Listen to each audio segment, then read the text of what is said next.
Speaker's Corner aboard the Villa Vie Odyssey, hosted by Kit Cassingham. As I said last night in The Light at Night, Speaker's Corner is back. It's so good. I'm going to remind you of Kathryn's background so you know that what she wants to talk about, she can. Kathryn taught college for 34 years in both New Jersey and Texas. Texas universities, I should say. She's published poetry books and scholarly articles about the medieval and Renaissance periods. Tonight, Dr. Kathryn Jacobs presents Censorship in Shakespearean Theater. Note, this censorship is not modern. It's the Renaissance period, roughly the 1600s, give or take 15 years. So don't try to translate this talk into the modern times that you know. So let's welcome Kathryn to Censorship in Shakespearean Theater. This is in some ways a part two of what I did last time when I didn't get far enough. The censorship, it's really called the early modern period, but if I say early modern, people think I mean modern, so I don't use that phrase. Remember the theater's new, all right? The first theaters are like 1560s, so we're on a brand new media, and the theater is stuck between two major forces. On one hand, there is Queen Elizabeth I, who was not at all against the theater. In fact, she was very quick to see its mass media potential, all right? She was pro-theater if she could control the spin, all right? Basically, she wanted it to use it, all right, to further her power. On the other hand, there are the Puritans. The Puritans opposed the very idea, and I'll talk more about them, by the way, but the Puritans oppose the very idea of theater, and they want to squash it, all right? And somehow the theater has to balance. There's not much it can do with the Puritans, and in a sense they don't want them, because the Puritans don't go to the theater. The Puritan, they're from the pulpit, they were always told it was a terrible sin to go to the theater and not to do that. So they, for the most part, unless they were very bad Puritans, they don't go to the theater. So there's really the Anglicans and the Catholics who are going to the theater in this period. So they have to keep Elizabeth relatively happy. They want to appeal to the ticket buyers, all right, en masse, and the Puritans eventually win in 1642, at least for a while, because they closed the theater down completely for 18 years. But in the meantime, the theater is more or less flourishing. Good Queen Bess, as one of the names that was given to her, was a PR pro. Nobody manipulated the media like she did. She used, and if you look at that picture on the right, she used the printing press, she used the church, which, you know, she had some control over. Remember, she as queen, she was the head of the Anglican Church, all right, so her opinion matters. She uses her summer progressives, she has portraits made, she has speeches written and put on all public places and read aloud. They ought to be pictured right down at the bottom, I would say, below her dress, of the theater, because she used the theater too. But on the other hand, the Puritans were also very good at using the pulpit, the control of the printing press, and speeches, and they have some history behind them. It was the Puritans who finished squashing the medieval mystery and morality plays, all right? And those plays were church-centered, but they were Catholic church-centered, and the Puritans were vehemently anti-Catholic. All right, so they have squashed those, and they're opposed to the frivolity of the theater. Add in nationalism, and remember that Henry VIII broke away from, started the Anglican Church, broke away from the Catholic, he wanted a divorce, basically. And naturally Europe, the Catholic countries of Europe didn't care much for that. There was a lot of criticism, and this is happening at a time where English power is centralizing. Really, for the first time 150 years ago, the Brits wouldn't have thought of themselves as British. They would have thought of themselves as whatever local they were in. But at this period, you have a lot of centralization of power. You have a lot of criticism from the Catholic countries. And so nationalism was in part defined, by the Puritans at least, defined by their anti-Catholicism. It's part of their identity. All right, so you have a potent counterforce, and the theater is stuck in between them. All right, on this page, I have all the pictures you'll see on this page are from the 16th or the 17th century. They're all drawings, print drawings of different kinds, and now and then the internet will color in a little, change the color a little bit, but the drawings are all original, and particularly by the 17th century, remember that the Catholics are more or less an oppressed religion. They're, there's a fair number of Catholics, but you can't get a degree from the university if you're Catholic. You can't be a lawyer, basically, in court if you're Catholic. There's a whole lot of jobs you can't do if you're Catholic.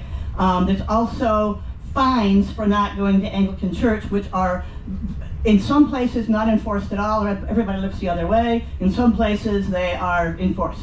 All right, so the Catholics don't have power at this point, and it's the Cavaliers and the Puritans who are, basically jockeying for power. The Cavaliers, so-called, were the Royalists. They were sort of known, among other things, by their long hair, as you can see the picture here. The one on the right is, again, showing the battles in Parliament. In the back, you'll see that there have the beheading of Charles I. Anyway, my point here is that they saw their own age as bifurcated in this way, all right, struggling. And the interregnum there is the result, basically, of this. Okay, any questions on this so far, on this, before I go on to censorship? Yeah. Cavaliers. Yeah, royalists, they're courtiers. Okay. Anybody who believed in, who wanted things to be the way they were, I guess, they were the nobles. The courtiers were the Cavaliers, and they would have been seen as the head of top of the class system, basically. Okay. All right, except the Puritans objected to them vehemently and wouldn't acknowledge that. But yes, anything else? Okay, there are three basic types of censorship I'm going to talk about here, are religious, political, and sexual. I'm going to talk about the sexual part first because it's easiest to get done with, all right? There was very little sexual censorship. When there was sexual censorship, it was almost entirely when it was thrown in because of political censorship. If something was bad politically, they'd say, oh, and it's lewd and it's disgusting too, all right? But they never objected to anything sexual just for that sake, basically. The Puritans did object that the stage was indecent, lewd, etc. The Master of Revels, who has the censorship power here, could, in fact, censor for that reason. And I'm not saying he didn't. What I am just saying is that we have no evidence he ever did it. Not just for that, all right? In addition, there was very good reason for them not having to. Remember that all of the female acting parts are played by prepubescent boys, all right? So you're not showing anything heterosexual on the stage, all right? There was no option. Even if you wanted some gay stuff, you're having boys, little boys, So as a practical matter, there wasn't really much of a chance, all right, to do anything that isn't verbal sexually. There was a lot of sexual talk verbally.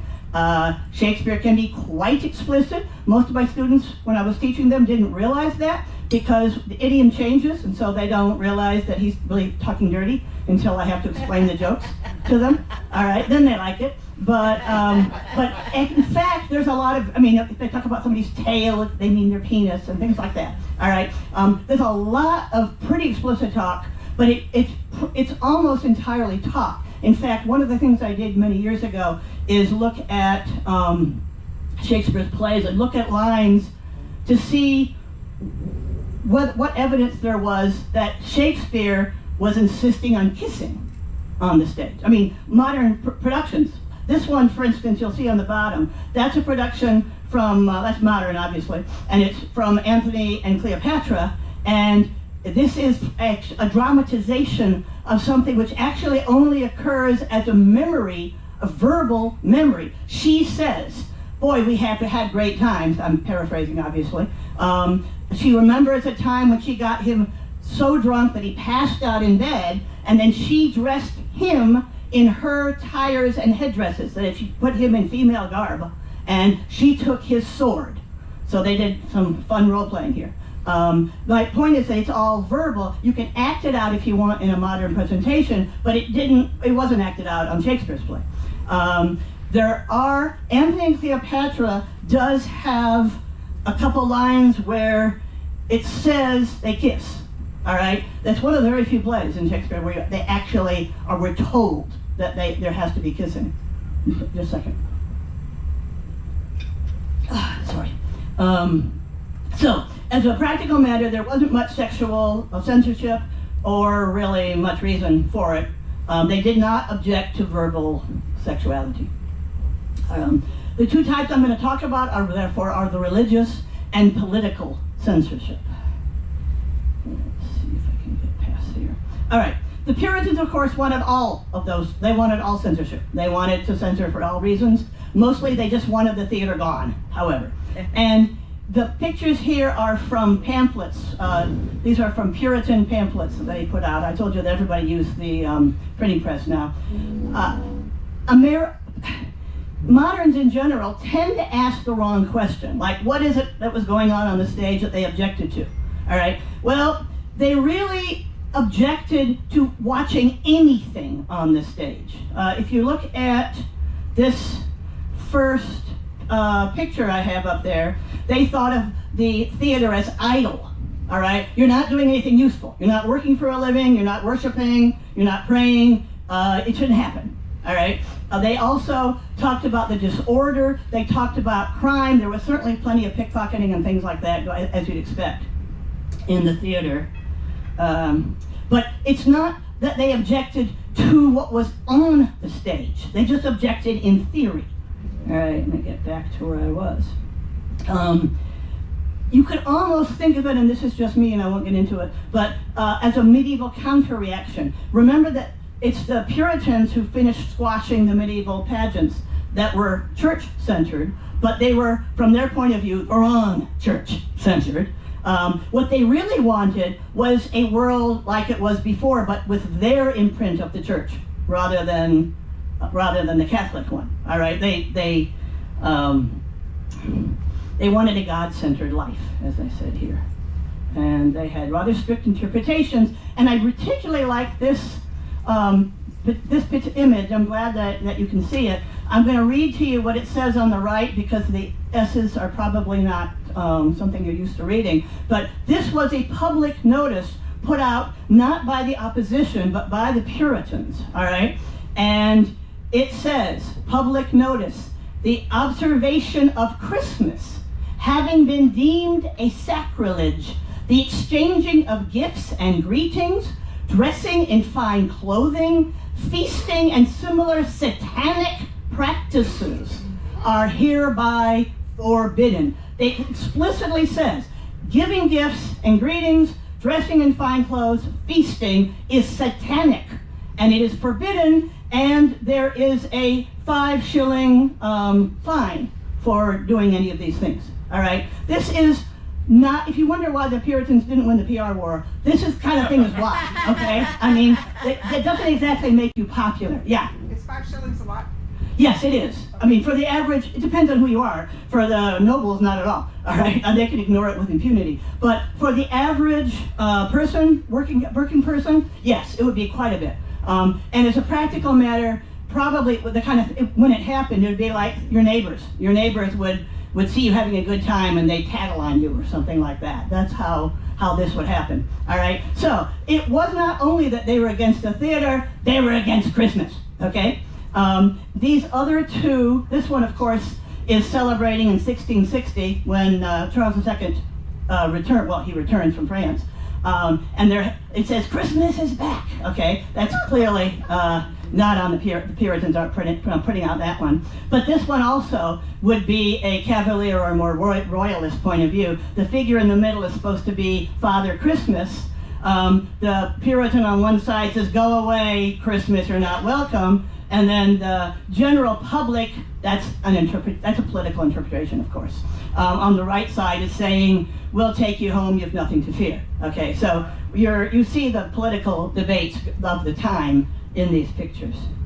Any comments or questions here? All right.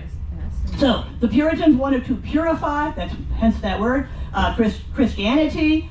They wanted to keep the cultural pervasiveness of the medieval Catholic Church while replacing it with their own. They were vehemently opposed to the Catholic Church, and that picture on the top, it was regular. It was standard for the Puritans to call the Catholic Church the whore of Babylon. If you heard about the whore of Babylon in the Bible, that in their mind was always the Catholic Church. And that's one of their pictures. This is another one of the Puritan. These are both from Puritan pamphlets there. They reviled the theater as decadent, criminal, vain, etc. And then I just have a couple names which you won't care about, but trust me, they were important Puritan publishers at the time. All right. So now think about this from the theater point of view. All right. You have to make a living. All right. And remember, as I mentioned last class, wasn't last class. Sorry, I taught for too long. I'm sorry. But remember that Shakespeare doesn't get paid for his plays. All right, he doesn't get a wage. He gets a share. He's a shareholder, so he gets a share of the take. All right. So if he has a full house, he makes more money than if he doesn't have a full house, all right? And there were several other important people, including the star actor Burbage and some other people who were shareholders, but not most of the actors. Most of the actors got paid. So from the theater point of view, you got to make money, and there's no point making the Puritans happy because they're not there, all right? So you have an audience of Anglicans and Catholics. All right, it's hard to know how many Catholics, but there were a significant minority of them, and they did go to the theater. All right, this has a big influence on the nature of the religious censorship. Okay, so for instance, you would think in theory that there'd be a problem in Hamlet when the ghost appears and the ghost explicitly says he's from purgatory. All right, that's a Catholic idea. The Anglicans did not acknowledge the existence of purgatory. Okay, in fact, and we have other references to purgatory that come up in different plays. It was no problem at all. All right. It's arguable. People do argue it that it's simply a very familiar idea. I mean, it hasn't been that long since everybody was Catholic. There are people alive, all right, who are still there. Not a lot of them probably, but some who are alive there who remember, before Henry VIII.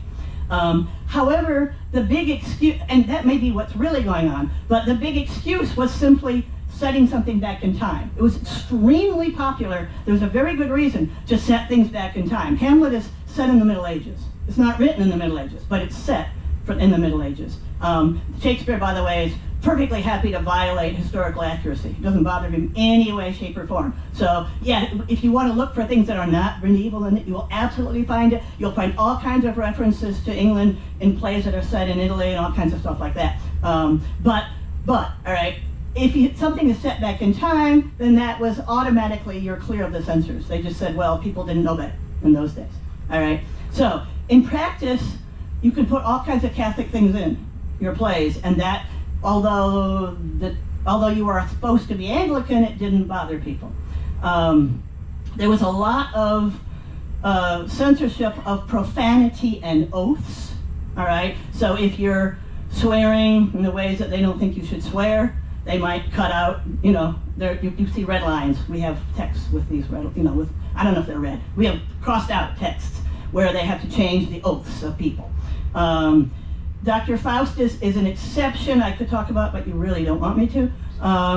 The basic problem was that we have two texts, both because Marlowe, I'll mention him again, but because Marlowe was murdered at the age of 28, he was dead before either of the manuscripts that we have, and there was a lot of changes were made. The problem with Dr. Faustus is that he is, among other things, an atheist. That is not Marlowe, but I mean the character. The character, all right, is an atheist. He goes through the Bible and he basically criticizes it, and he says things that are unacceptable, except that Dr. Faustus gets dragged off. Demons come through the hole in the floor in the stage, and they grab him and they drag him screaming to hell. Okay, so it's okay to have Faustus, be bad or atheistic or something, because he's going to be dragged to hell, and that shows why you should never do these things. All right. So Marlowe, some people think Faustus was heavily revised by the censors. It's really not something you can know about, but insofar as if there was major changes for purely religious reasons, that was probably an exception rather than a rule. Overall, censorship varied. Some censors would cross something out, an oath, and other censors wouldn't cross the same oath out, so they weren't always consistent, but it doesn't really destroy the play if you have to put in some little change the oath or something. So if people dealt with it relatively well. All right. Okay, and then just as an example of what I'm going to call the hierarchy of sins strictly from the point of view of a censor, all right, Marlowe was not prosecuted for homosexuality either in his personal life or in his plays. He deals with it very explicitly in his plays. By the way, Edward II particularly, there is absolutely no doubt and no wishy-washiness about it. All right. Again, all the poor people end up, getting murdered, or terrible things happen to them, which maybe was enough for the censors. But there was no problem dealing with it on the stage, nor did he get in trouble for it in his life. All right. He was a government spy. There's no really question he was. We have records of his payment, etc. But that was okay too. All right. But then when Kidd, his ex-lover, was being tortured, and under torture, basically he didn't want to get in trouble for these documents, so he said Marlowe did it. Marlowe said it. All right. So when Marlowe is in trouble for atheism, well, the trial would implicate the government. That would make them look bad. Boom, he gets murdered right away. All right. So I guess what I'm trying to say here is that atheism is a religious issue, and it was very illegal. All right. But it was also, from the point of view of the government, a political issue. They did not want to be tainted with that brush, tarred with that brush, if you understand what I'm talking about there. Okay, any comments here? All right. Okay, political satire, political missteps, on the other hand, were a disaster. Okay, some people recovered from it, but politics was what the censors really came down hard on. And when I say they came down hard on it, they might put you in jail, frequently, in fact. Put you in jail. They might close your theater. They might close all the theaters for months, and they did. All right. They might blacklist you. All those things could happen. So they were hard on that. Some of you have already heard about the Essex Rebellion. Very quickly, Essex was trying to overthrow Elizabeth, and he went to the Lord Chamberlain's man, Shakespeare's company, and told them that I want you to play Richard II on this particular night. They said, well, it's all play, it won't draw very well. They were sort of uncomfortable, they didn't want to play it. He said, I'll pay for a full house and extra, and he's a big important lord. He's was a favorite of the Queen for a while there. So anyway, they present it. The very next day, he tries to overthrow the government. Elizabeth is furious. She says, I am Richard II. No, you not that. Richard II is killed. It's a deposition, basically.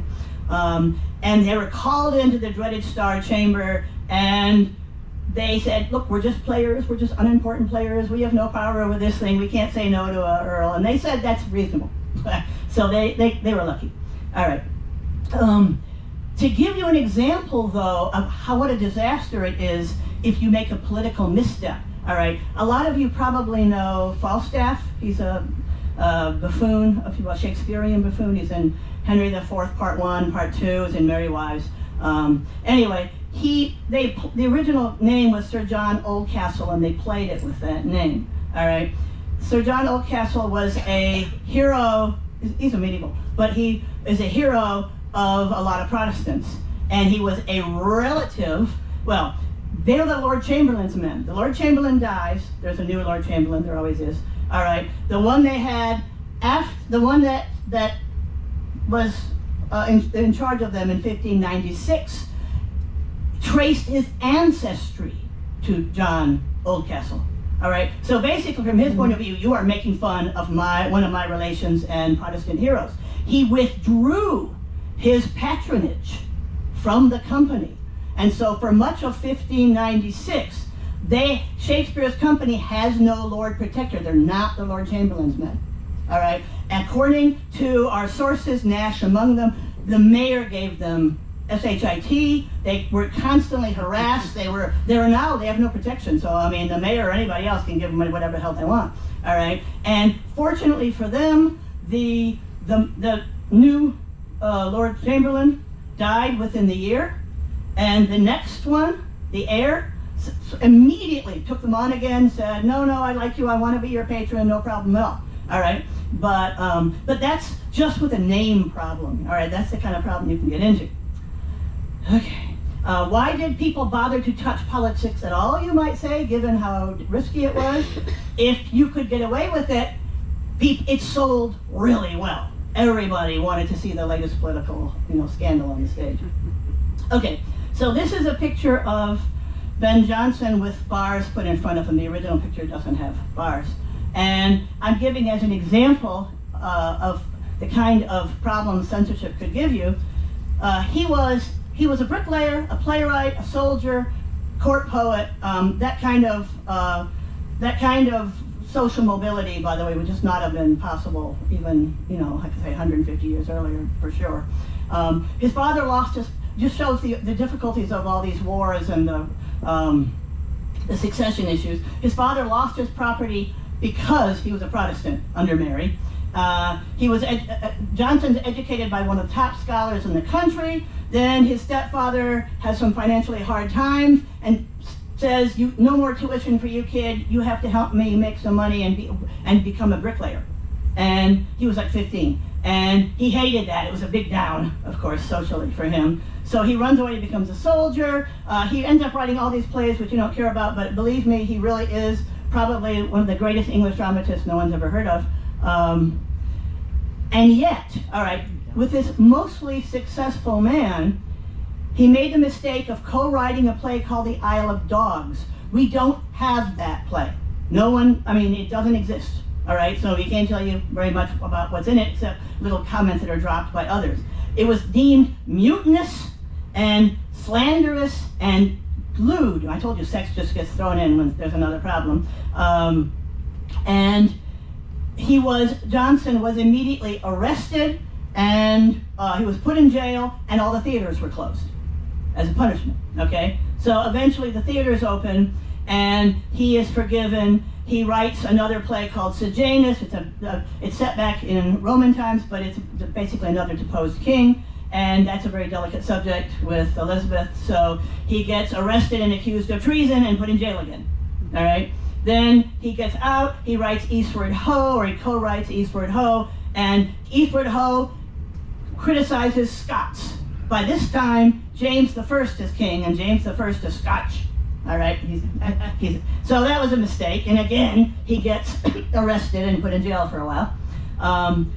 Then Jonson, being a sort of temperamental person, and I put this story in just because I love it, he kills a man in a duel. All right, duels are not allowed, but they're not that rare. He is released on a medieval excuse called benefit of clergy. They make you walk up on the gallows, stand there ready to be killed, and then they give you a book. Well, usually it's the Bible, but they give you anything. It could be anything. They give you a book, and you prove you can read, okay? Reading back when this law was made, reading was so rare that you were considered valuable, and okay, if you only kill one person, it might be okay to kill one person because you're as long as you can read, you're worth keeping it. But serial killing is not allowed even for a literate person. So they brand your thumb, And then if you ever kill another person, they look at your thumb, and if you've already been branded, that's it. All right. So anyway, he gets out of this on benefit of clergy. He gets branded, but it doesn't stop. He recovers, and it doesn't stop him ultimately from doing pretty well. Comments or questions? Okay, let's go speed up a little bit. Then there's Middleton. Middleton wrote over 30 plays. He was not as lucky as Johnson. He wrote a play called The Game of Chess, which satirized current English negotiations with Spain. All right, that was not very diplomatic. It was an incredible hit. All right, it sold. It was canceled after 9 shows by the government, but they were all full houses. I mean, people loved it. But the Tudor hand fell on him. He fled. There was a manhunt, and he was blacklisted. And he was released, but he could never sell another play. And of course, the theaters got shut down. There was another play, a play that showed a French queen slapping a king's mistress. It didn't upset the censor, it didn't upset the Tudors, but it did upset the French ambassador. Initially, there was not much reaction to that. The print copies were censored, but that's it. But then the ambassador left, and the actors at Blackfriars, who are all children, okay, perform the same play again. All right, to perform a play that has been censored and they told you don't do that, all right, is just in your face, in the government's face. So he put 3 of the actors in prison, and they were children. All right, he put them in. He put the children. He ejected the entire troupe of actors at Blackfriars, and of course, he closed the theaters. All right. It wasn't easy. It wasn't easy being in the theater in this period. Okay, there's another play called Sir Thomas More. It never reached the stage at all. This manuscript is covered with censor marks. The problem here is that the play is about an insurrection, a big riot basically that happens in London because they're opposed to having so many immigrants.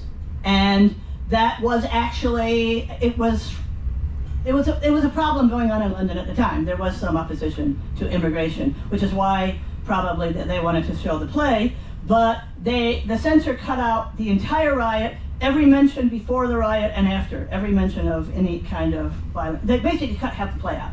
All right, and then Shakespeare wrote like 3 more pages to see if he could do anything with what was left, and they basically decided they couldn't. And so that play just got killed. All right. I could give you other examples, but you probably have had enough of them. Several points can be made. The early theater was inherently political. It reached the masses, and the monarchs used it. Essex, as you can see, did also. However, because Puritans didn't go to the theater, as the history goes on and it comes closer and closer to Civil War, I don't know how much you know about the British Civil War, but there was one, believe me, right, in the 1640s. Because of that, royalists who were plotting would do it in the theater. All right, it was a safe place for royalists to do that, and that made the Puritans hate them even more. Now the Puritans have political as well as religious reasons for not liking the theater. All right. So, the war against the theater is waged on the floors of Parliament. It comes up, believe me, in churches, on street corners. There was something called the Long Parliament, and Parliament used to meet, by the way, only now and then. I mean, years would go by without any Parliament meeting at all. The king needed money. He summoned Parliament. But this one lasted for years on end, and as soon as they controlled London, they made all theaters illegal. During these 18 years, a generation of actors die or disperse. They have to do something. Theaters are torn down and rot. The writers have to do something else. And by the time the theater opens in 1660, it's a completely different world. They have completely different actors, completely different writers, and because Charles II spent all those years in France, France had female actors. All right, he liked female actors. All right, so when the new theater, when it opens in 1660, has female actors. In short, the Restoration is born, and for good or ill, the theater was never the same. All right, I think I'm all right. Any questions? No? Yes. I was just wondering, thanks very much for the presentation. Huh? Hold on, Nick. Wait, Nick. Sure. Oh, okay. Sorry. Yeah.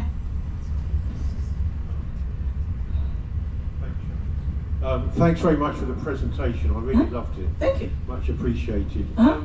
Who was actually the censor?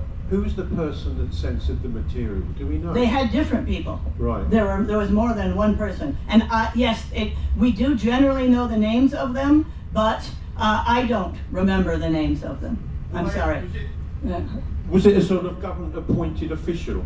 Was there an official? Yes, yes. Although generally they were relatively well born, as they would have said. But yeah, it was the tutors. I'm sorry. What? Elizabeth was very, very good at. The bureaucracy grew under her. She picked a lot of smart guys to do what she wanted, and so yes, there was London throve, but the bureaucracy also increased under Elizabeth. But some of the names are definitely known. I just don't remember them right now. Sorry, but it's a fair question. I mean, my books have their names in them, but okay. Other questions? All right. Well then, go enjoy Diwali.